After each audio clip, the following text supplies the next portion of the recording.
Okay, so this video has been the one that has taken me the longest to get around to because there's been so many different components that I've been trying to put together, but I think I'm finally ready. So let's talk about everything I'm doing for my 11th grader this year. Okay, so first of all, if you are new, hi there and welcome. My name is Brittany. I am a homeschool mom to 4 kids. We have high school down through kindergarten and some grades in between. I have already covered all of the family subjects, which really does not include much of my high schooler, but it has everything that I'm doing for my younger kids all together. And then I have already done my 4th graders video, my 2nd graders video, and my kindergartners video. So I will link that playlist in the description box if you want to go check that out. But today we are going to talk high school. So first I want to put a disclaimer. So some of this stuff is going to seem a little odd to be doing for 11th grade. So my 11th grader is ADHD and has been placed almost on the autistic spectrum. School has always been a little bit of a challenge. We've had to kind of do some review work over the years. And this year we are pulling him out of a program that he was doing just to check the box, but he is not really thriving in. I will do a full review of the program that we have been using at some point, but for right now he was using a Celis, and it's secular, and so I've always kind of been about that, but he has pretty good discernment, and we've talked about a lot of the stuff they talk about that we disagree with. But then also he started talking about wanting to go to college, possibly, maybe. Before that, he was very much military or police force or trades. Like that was his focus, and he hated school. He just wanted to check the box and get it over with. Well, this program I felt didn't prepare him well enough. And so I have decided, after talking to my husband about it, to pull him from a Celis and really we have to go back through some of the subjects that he's already done. So some things are going to be review. Let's start with the big one, which is math. Math is going to be a review. So we have bounced around. I don't actually have a physical copy of what we're doing because it's all online. So with my 11th grader, we bounced around a lot in his younger years with what worked for him with math. And there was a lot of backtracking and going back over a grade and reviewing. That's the beautiful thing about homeschooling, is you can always go backwards if you need to. But he is going to be going backwards because we're moving into Shoreman. I will put a picture up here of what the website looks like. But he is moving into Shoreman. He is going to do Algebra 1, and it has a half credit of geometry in it. So he has already done Algebra 1. And he has done geometry, but he went to take the Algebra 2 test, placement test, and he just was not ready for it. So I've decided to pull him back and have him go through Algebra 1 with the half credit of geometry. If you're not familiar with Shoreman, that's how they have it designed, is that you do kind of like 1.5, it counts as 1.5 credits. And so he'll go through that, and then he will do Algebra 2 with the other half credit of geometry, and that will be his 3 years of math, which is all that's required for the colleges that he would end up applying to if he decides to go to college. So that's his plan for this year and next year, is to do Algebra 1 with the half credit of geometry this year, and then Algebra 2 with the half credit of geometry for next year. Speaking of repeating things that he doesn't remember, so his 9th grade year, he did biology, and he did not understand how to actually take notes, and he did not take very many notes, and so he doesn't really remember anything from biology. So this year we are going back through biology. He is going to be using the Apologia book with the Dive streaming course that you can get from the same website. I will again put a picture up over here, and I will link all of this stuff in the description box. I did go back and get the 2nd edition of Apologia because that's where Dr. J. Weil was the author, and I know that it is a better edition than the newer editions, and it's also recommended to run alongside. So the Dive course is everything that you could need for biology. It has an online book, so you could read from that. And then it has video lessons, it has the quizzes, it has the labs, it has video labs. So I've never tried it, but this is what I have read on the website and from the research that I have done. Everything you need is in that subscription that you buy. But I didn't want him reading on the computer because I know my son and he is just not going to do well with that because he needs a physical book. And I also am going to be reading alongside him because he needs discussion. So I will be reading this with him ahead of him, and then we are going to sit down and have discussion after he finishes his work for the day to kind of do some narration, to do some reinforcement over what he learned. So that's our plan for biology, or for science for this year anyway. So moving on to history. So we kind of had some wiggle room because senior year, they're supposed to do government and economics, but 11th grade's a little bit free. So I love world history, and he got kind of gypped because he was not doing it from a biblical perspective. So last year he did world history from a secular perspective. So this year we are doing world history from a Christian perspective. I feel like this is going to be really great for him because having just wrapped up world history from the secular perspective and then immediately diving into it from a biblical perspective, he's going to be able to see how it is just your worldview colors the way that you interpret history. So I'm really excited. We are going with Knotgrass for world history. So this is book 1. And then we have book 2. And then we also have, it comes with In Their Words, which is original documents, speeches, poems, and stories from world history. And then this is his student book that goes alongside it. And there's also a quizzes and test booklet that I have over in my teacher's stuff. I am really excited. I am actually going to teach this course. He is not going to do it independently. He is not a huge fan of reading as much as it pains me. So I love history. So I am going to teach this course to him. We're going to sit down and do the reading together and then have some good discussion, and then he will go do his work independently. I really believe, I think a lot of times when we get to the high school age, the temptation really is to just go send them off, especially if you have younger kids.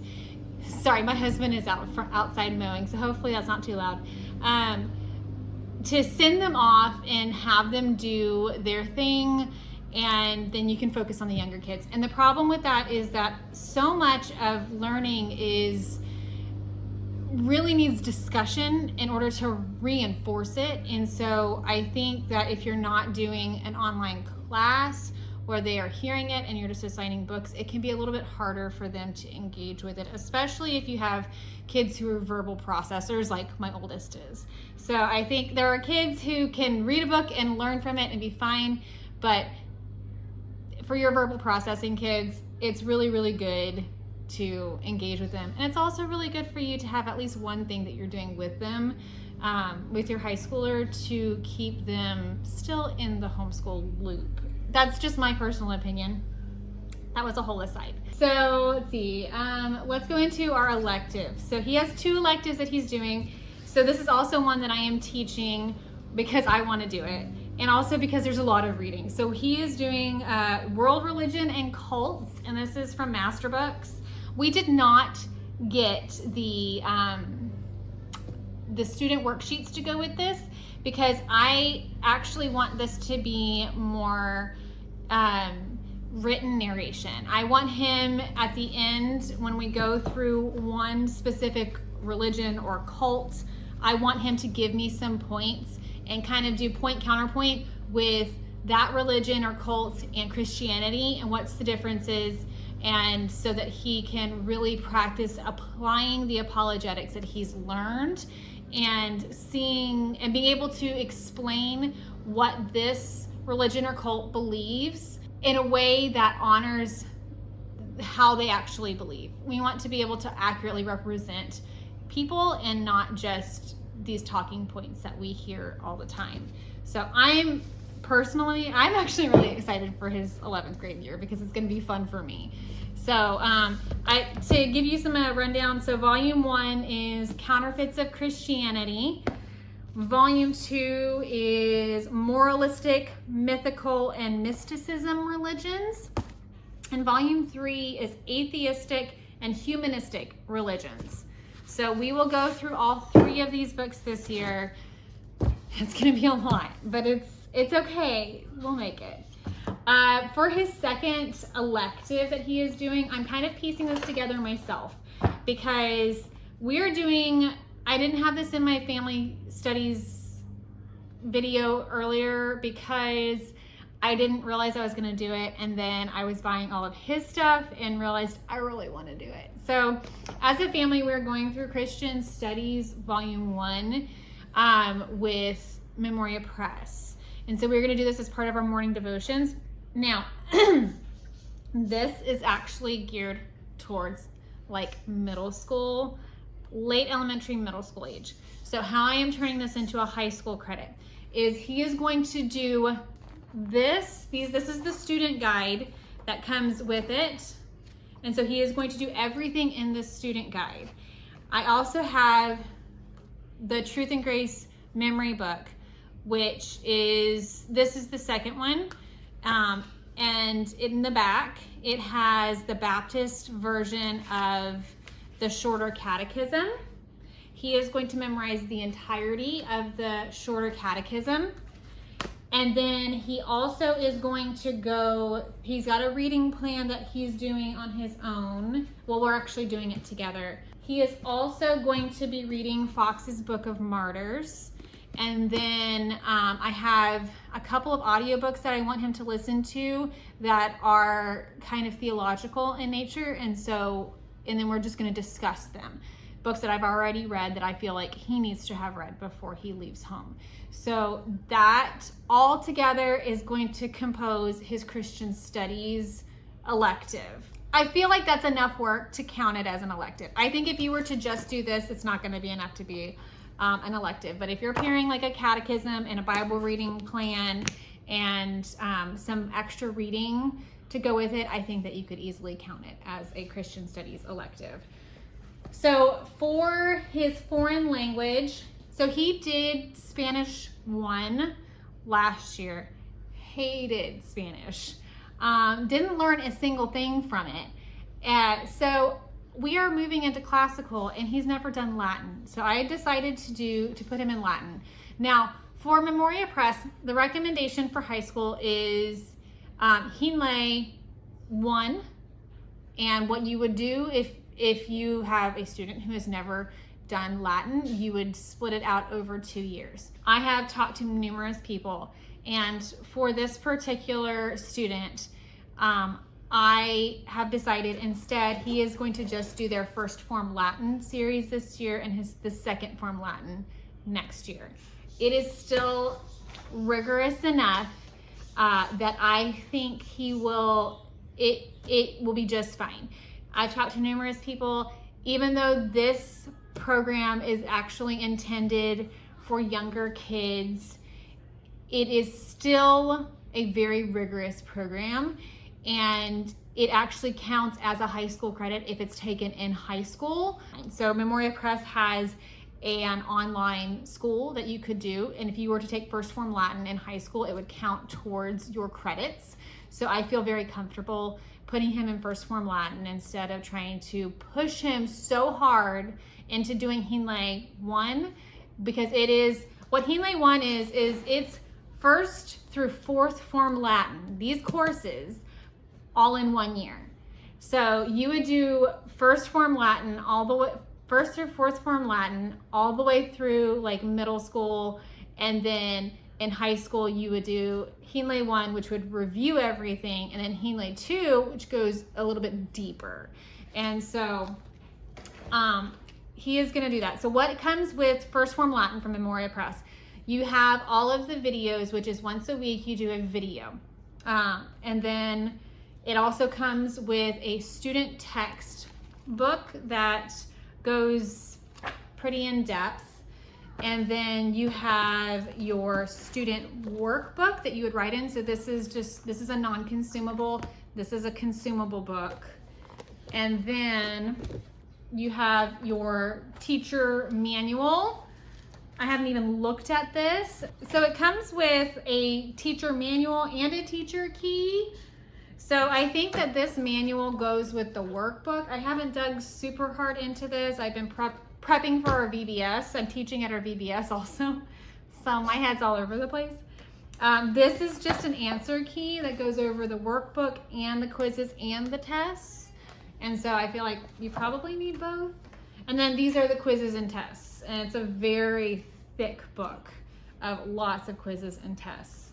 So that is going to count as his foreign language. I have looked in, if you decide to do Latin for a foreign language, most universities will count Latin as your foreign language, but definitely check that, because there are some universities that want you to do a modern language, and Latin is considered an ancient language, and so you may or may not be able to count it. So definitely, if you are having a high school student who wants to do Latin, or you want them to do Latin, make sure that it will count as a foreign language.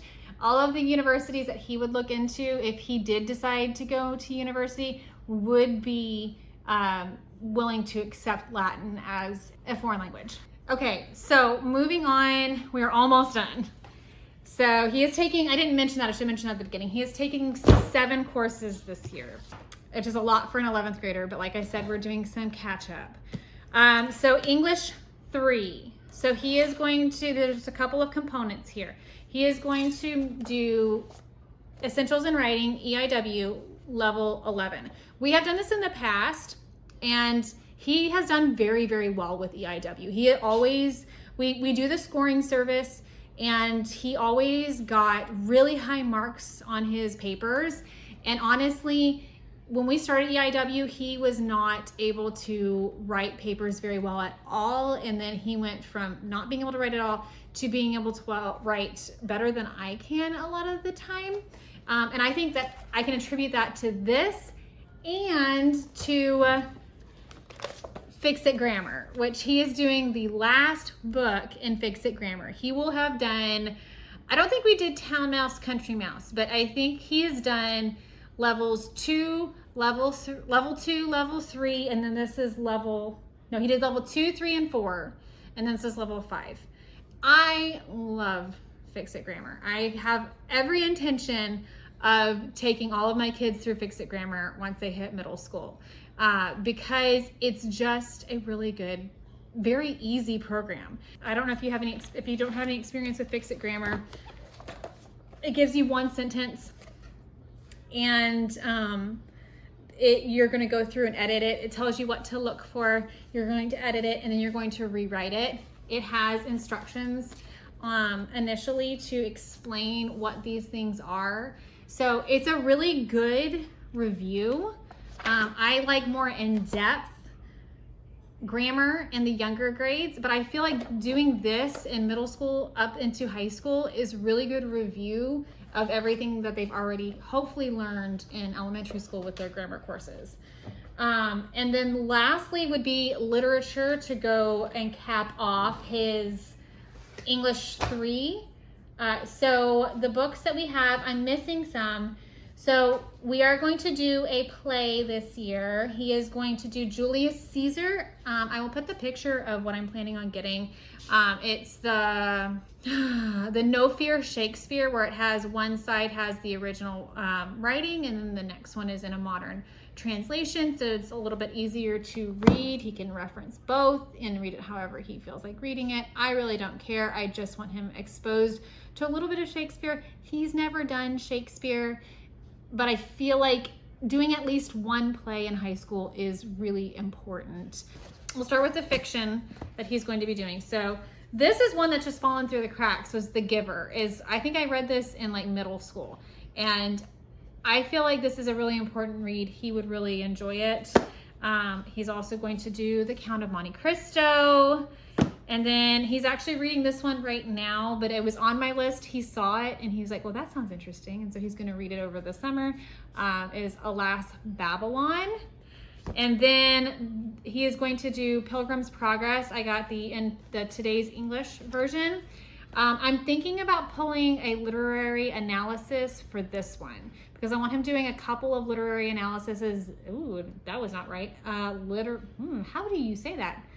Analyses, I don't know. I want him to do a few books where he pairs a literary analysis with it. I don't know how to make that plural.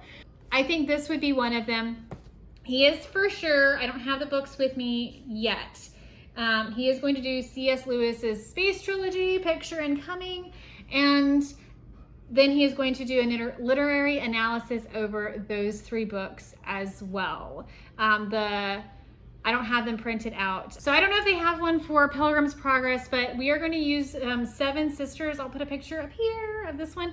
That for the C.S. Lewis Space Trilogy. I'm going to look and I will see if there's one for Pilgrim's Progress because I really would like him to do a literary analysis on Pilgrim's Progress as well. The nonfiction books I have for him to read, these are not all the books he's going to read. I'm still kind of ironing out what else I want him to read, but I feel like this gives us a good start. He is going to read 7 Men Who Rule the World from the Grave. I want to read this one. And then he is also going to do Confronting the Presidents. I bought this one for him just for fun, but I'm going to assign it to him, give him a break because he likes books like that. And that kind of stuff is just right up his alley. And I think that caps it off. It is going to be a very busy year for him. I'm a little nervous because he's 16. He is going to be getting a job pretty soon. He hasn't gotten a job yet because he is going on a missions trip to Japan. He is very excited about it. I'm very excited for him. So when he gets back, he's going to be like really on the job hunt. And so he's going to be working and he has a full workload. So his days are going to be very busy this year. But he can totally do it. He's a smart kid. Not a kid anymore, but he's smart and he can handle it. I think it will be a good year. A busy year, but a good year. So if you have any questions about any of this curriculum, if you want to flip through of any of it, just leave it in the comments. Let me know. I'll make sure to put that on my radar, on something to get out to y'all. Also, if you do Instagram, I will pop my Instagram handle down here that you can go follow me over there if you want to. That shows more of our like day-to-day. I will see y'all in the next one. Bye.